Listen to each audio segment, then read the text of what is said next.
Donald Trump has seized Congress's constitutional power, but Republican leaders are giving it to him.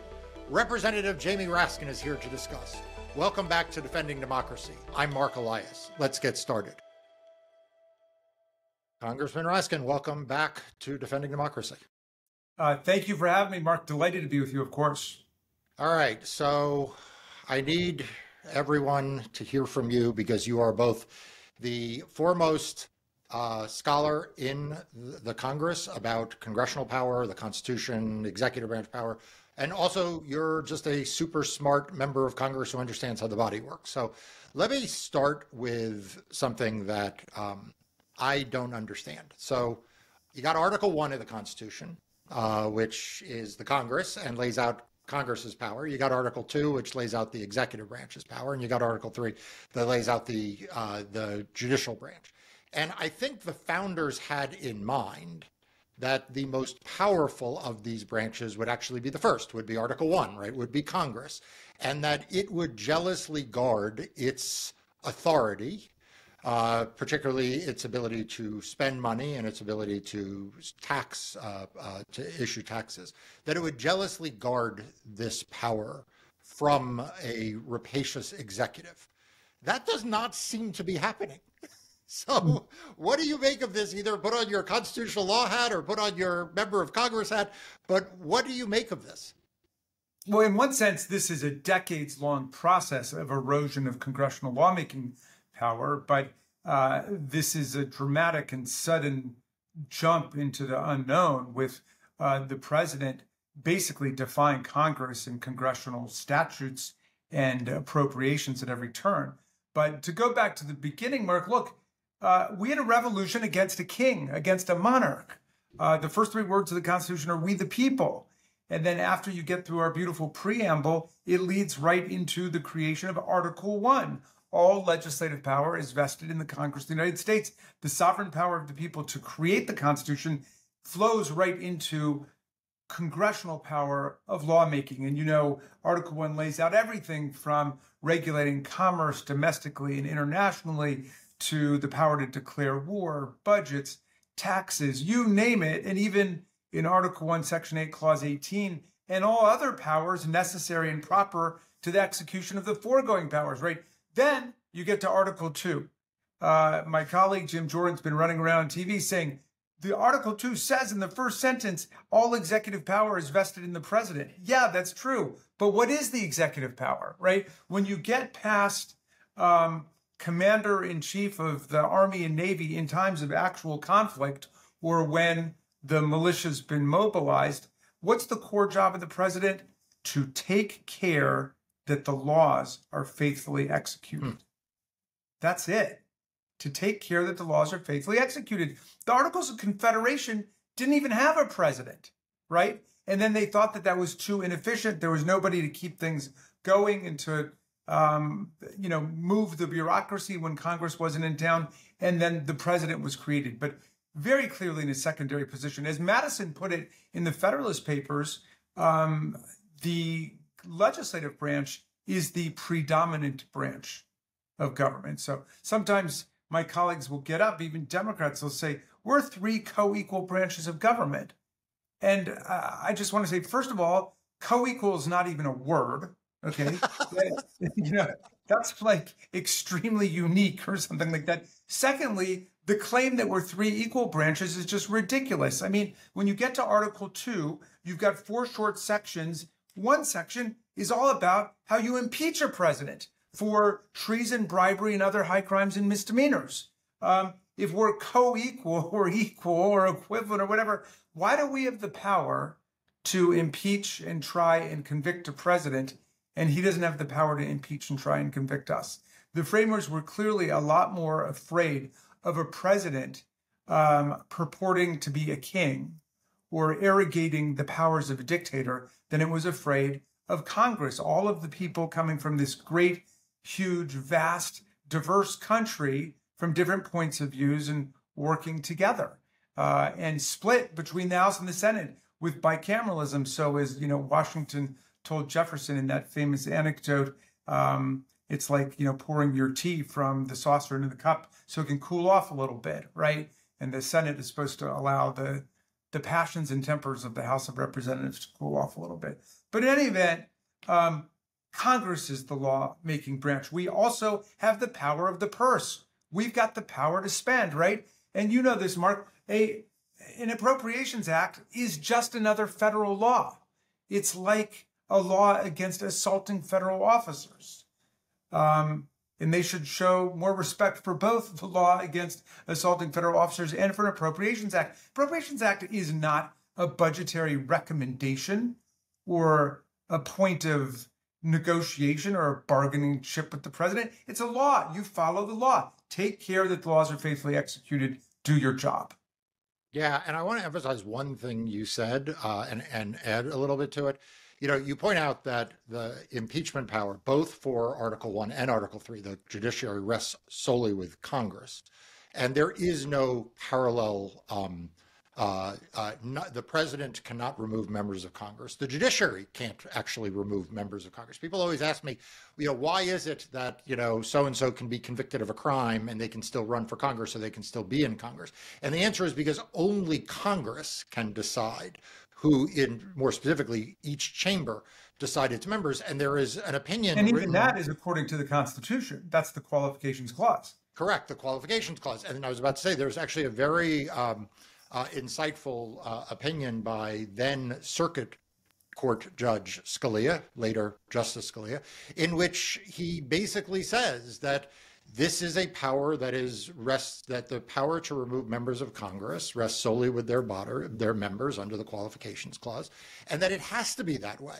And he explains why it has to be that way, because you could not have the ability to destroy Congress rest any place else through its qualifications, and that is uniquely because of Congress. That's uniquely because of the place Congress plays in the constitutional scheme. So I agree with all of that. But answer me this: that is all true as a matter of constitutional law.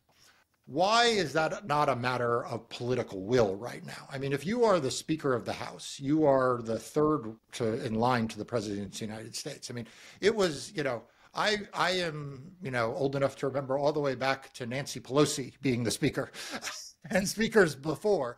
And, you know, she was as tough as they come, and, you know, could be a partisan, but she jealously guarded congressional prerogatives even against Democratic presidents. And that was true with Tip O'Neill. It was true, you know, I'd say even with the Newt Gingriches of the world. You know, why has that changed? Like, why is Speaker Johnson just not willing to assert House prerogatives? Because it really is, even within Congress, the House has certain prerogatives that the Senate doesn't have. And why is he so willing to just say, well, whatever Donald Trump wants, like, that's just the way it is? Part of the answer to that is the ethical collapse of the Republican Party. We saw what happened to anyone who dissented or opposed Donald Trump's autocratic ambitions. We saw what happened to Liz Cheney.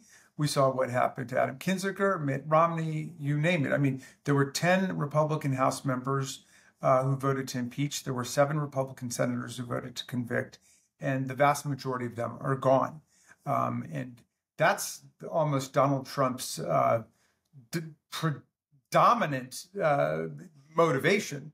I mean, probably after making whatever money he can make in office, it is making sure that everybody follows him. That's more important to him than even being in the majority. He wants to have absolute control over their party. So part of that, you know, does demonstrate the complete deterioration of GOP ethics and support for Congress as a branch. I mean, Madison really thought that members of Congress would identify with legislative interests, and the judiciary would defend zealously the judicial interest and the executive interest. But what we have now is people who are loyal to the institution of the political party before the formal constitutional institutions. In some sense, this has been a dynamic and a problem since the very beginning of the Republic. I mean, our Constitution was written famously against political parties. Political parties aren't mentioned in the Constitution, much less a two-party system. Their existence is implied or allowed by the First Amendment to the Constitution with association and assembly and speech and so on. But from the very beginning, political parties began to form in the country, the Federalists and the Democratic Republicans. And so there's always been that partisan or factional spirit, as the founders described it. But it's really gone off the deep end at this point, where you've got one party that would elevate its own interests and its own agenda above the Constitution itself. And, that's why people like Liz Cheney and Adam Kinzinger and Mitt Romney, in my book, continue to be heroes, because they were willing to stand in the breach when that was happening. And there are precious few Republicans left, certainly in public office, who are willing to do that now. We'll be right back with more of my conversation with Congressman Raskin in a moment, but I want to take a second to ask you to subscribe to Democracy Docket's free daily and weekly newsletters. You'll get the most important news and updates you need to know about the fight for democracy in court. It's short, informative, and I promise you, the best thing you'll read in your inbox. Sign up now for free at the link above or in the description below. Yeah, so I want to talk about the other folks who should be in the breach protecting democracy. It is interesting to me, distressing, that Donald Trump seems to have targeted the independent agencies, and in particular, he started with watchdog officials. So he started with the NLRB, the Merit Systems Protection Board, the Office of Special Counsel, which is Hampton Dellinger. People may know he litigated to protect his job. The inspectors general were fired. And so what do you think it is, no coincidence, as I do, that he seems to have taken a particular interest in getting internal watchdogs off the beat? Well, yeah, that was agenda item number one when they got in office. Of course, they sacked immediately 17 and later 18 inspectors general. These are the real corruption fighters, as you know. These are the real people ferreting out waste, fraud, abuse, corruption, self-dealing, kickbacks, and so on in federal departments and agencies. And that's very difficult, painstaking, comprehensive work that takes huge staffs of people.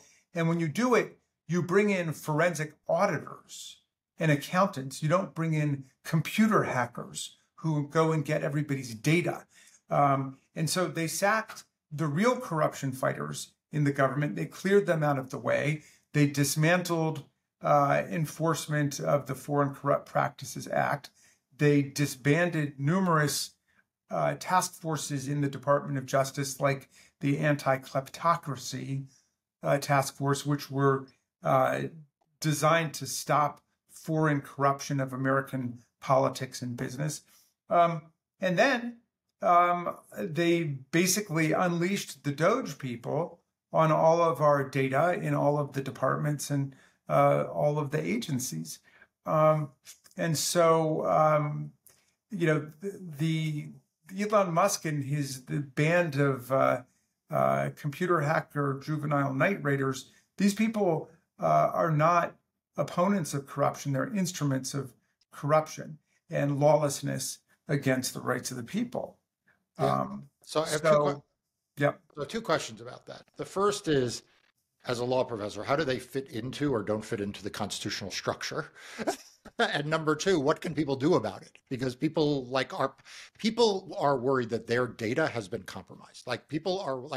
Average Americans. I don't mean members of Congress. I mean average Americans are petrified that their information. I'm sure you heard from your constituents. So how does DOGE fit into what you described at the beginning about Article 1? Let's start with that. And then what can people do? I'm very glad you raised it, because yesterday the United States District Court for the District of Columbia rendered yet another victory for the forces of democracy and freedom. They found that DOGE is in fact a federal agency, something that DOGE was resisting. And yet the federal district court and Judge Cooper's courtroom found that DOGE is a federal agency and it's subject to federal laws, specifically the Freedom of Information Act. So the last thing I did before I got on this call with you, Mark, was I completed filling out a form. The whole thing took me less than 5 minutes. maybe 6 minutes to do, a form demanding of DOGE, the Department of Government Efficiency, which in my neighborhood we call it the Dissing Our Government Employees statute. But I was demanding of DOGE and Elon Musk that they turn over to me all the data they have on me from the Social Security Department, from the Department of Education, college student loans, anything they would have from any federal department that they've assembled. I want to see it. And guess what? I've got a right to see it. And I want to know whether they've made any changes to it. I have a right to determine whether everything in there is accurate or if there are inaccuracies, to tell them to change it. And I also want to know whether it's been diverted and leaked out to any third-party source, whether it is Elon Musk's artificial intelligence program, Grok, or any other business. I have a right to know that. That's my data. And guess who else has that right? 340 million Americans.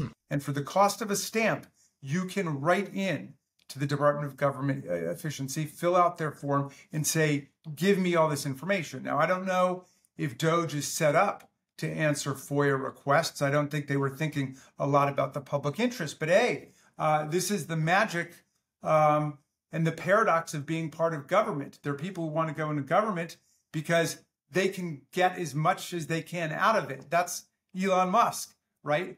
But there are benefits that there are burdens that go along with the benefits. And one burden is you take control over our data. You tell us what data you've got, and you show us exactly what you have. This is our government. That's our data, and we have a right to know.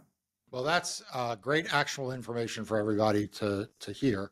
What the congressman is saying is not just him because he's a member of Congress who's entitled to this, but everyone is entitled to this information.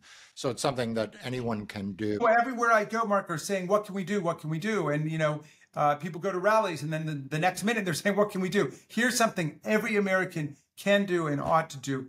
Get your FOIA request in under the Privacy Act for your private information that may have been seized by Elon Musk's Department of Government Efficiency, DOGE. And then we can take it from there. And if they don't respond, well, we'll have to deal with that at that point.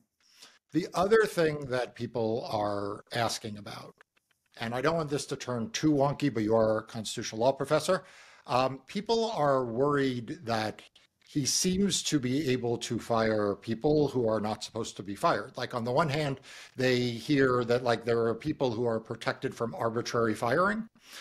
They hear that, that there are these independent agencies and boards, and yet he seems to be firing these people. And they want to know, isn't there some court, isn't there some court case or something that says he can't do this? All right, so I want to answer both about the boards and agencies, and that involves a case called Humphrey's Executor, but I want to answer just about all of the federal workers, the tens of thousands or hundreds of thousands now of federal workers who've been sacked. Okay, first, on the members of federal agencies and boards like the Securities and Exchange Commission, the Federal Trade Commission, the Federal Election Commission. That's a critical one.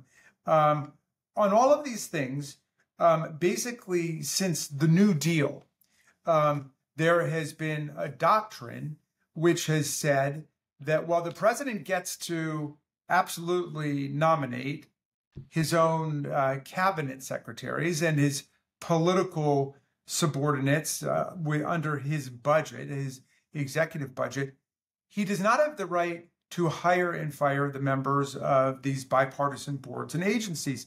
Those exist under congressional statute, and they have some quasi-legislative powers, by which the court has meant rulemaking powers.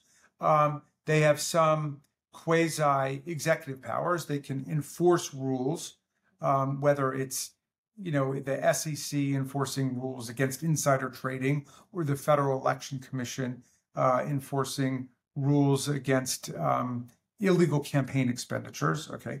But also they have quasi-judicial powers in that they can rule on particular cases that come before them. Okay, so this has been identified with the rise of the administrative state, which has a very, nefarious, sinister sound in the Steve Bannon era. But the administrative state basically makes it possible to govern a country of hundreds of millions of people and make sure that people's rights are vindicated within these agencies, within the bureaucracies. If they have a problem, they're able to go to it, and the agencies in turn are able to enforce the public interest. Well, now Donald Trump is advancing a Federalist Society dogma called the unitary executive, which is that all of these agencies, all of these boards are directly under the control of the president, and the president can hire and fire everybody. So one of the first things he did when he got in office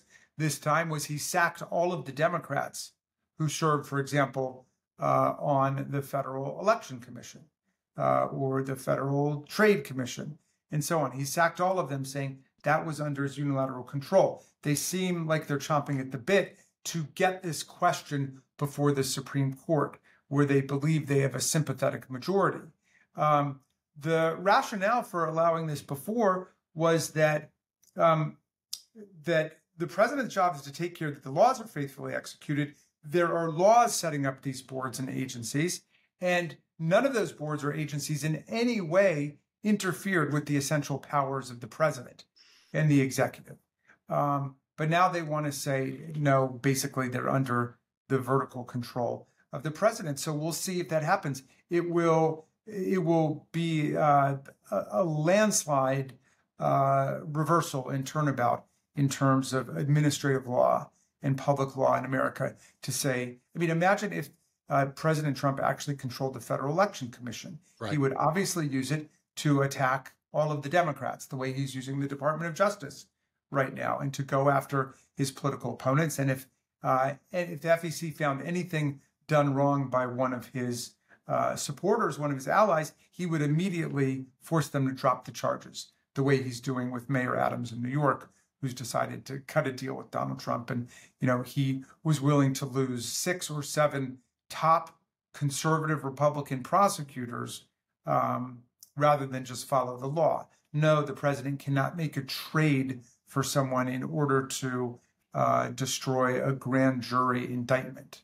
You can't engage in that kind of political negotiating. So, but we're watching this, and you know, I know that the members of the boards and agencies will be defending, and the Democrats will be defending the laws as they've existed. Of course, Trump has more broadly been trying to sack tens of thousands of federal workers with the idea of basically destroying the functions of the federal government. I mean, the Consumer Financial Protection Bureau has saved American consumers more than $21 billion in credit card late charges, in bank overdraft fees, all of these rapacious or rip-off charges that large corporations paste on people, in addition to more elaborate schemes against the consuming public. But they want to dismantle it. I mean, in fact, there are hundreds of millions of dollars right now, Mark, that are frozen because the CFPB workers were told they can't do any work. They literally can't sign a letter turning this money over to consumers who have a lawful right to it. Right. So we're going to try to unlock all of that. But the bottom line is that all of this is an assault on the civil service. The core meaning of the civil service is that people can only be fired for poor professional performance or professional misconduct, you know, for stealing money or for not doing their job. But the people who are being sacked have been doing a fantastic job. They have superior evaluations. My guest to the joint session of Congress where Trump came and spoke was a doctor from NIH who's a pediatric cancer biologist. And she'd been there for several years as a postgraduate student. She did so well and had such an excellent performance rating. She was promoted to the job of top biologist there. And by virtue of being promoted, she was a probationary employee, which sounds like there's something wrong. All it means is you've been promoted. But the DOGE people used that as a reason to sack her as part of the Valentine's Day massacre. And there are people like that strewn throughout the federal government. I mean, we're talking air traffic controllers, food and drug safety inspectors, Forest Service, firefighters. All these people have just been randomly sacked as they try to hack away at the federal workforce. And the last point I'll make about this is people really ask why. Why is this happening to us? I mean, if Vladimir Putin came in here and took over the U.S. government, he would be doing nothing different than what these people are doing to us right now. Well, if you really read into Elon Musk and his friend Peter Thiel and their intellectual guru named Curtis Yarvin, these people believe that democracy is defunct. They believe we're living in a post-constitutional America. The U.S. Constitution, they think, is obsolete. And we're in the middle of a regime change where we're going to move into some kind of monarchical, autocratic techno state. And guess who's there to be in charge of it? None other than Elon Musk, who could never run for president because he wasn't born in the United States. He was born in apartheid South Africa and grew up there, and it shows, because those are the kinds of attitudes that now permeate not just DOGE, but large parts of the new administration. But check out the interview with Curtis Yarvin that was in the New York Times about a month ago, where he said the American people have got to get over their fear of the word dictator. A dictator, he assured us, is just what a president CEO of a company is. And just as we have dictators in private corporations, we need a dictator in the corporation that is the U.S. government. And that government serves primarily the presidents and CEOs of all these corporations. It's a dictator serving dictators. Congressman Jamie Raskin, one of my personal heroes, the smartest, most astute observer of the Constitution, Congress, and politics. Thank you for joining me today. Dear Mark, thank you for everything you're doing for us every day, man. Really. All right. Thanks for tuning in to this episode of Defending Democracy. Make sure you're subscribed to Democracy Docket's free daily and weekly newsletters to stay informed on the latest voting rights and democracy news. We'll see you next time.